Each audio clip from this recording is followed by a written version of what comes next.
எங்களின் அடிப்படை உரிமையை எங்களுக்கு உறுதி செய்வது எங்களின் அரசு பள்ளியே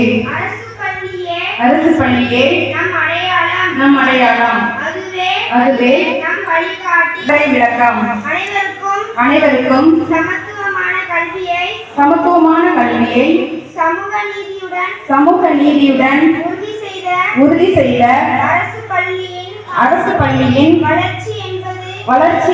எங்களுடைய முன்னாள் தலைமை ஆசிரியர் மதிப்புக்குரிய ஜே ஞானகர்ணா அவர்களையும் வருகிற அவர்களுடைய பணிதான் இன்றைக்கு இந்த பள்ளிக்கூடம் இவ்வளவு சீரும் சிறப்புமாக நடைபெற்றுக் கொண்டிருக்கிறது.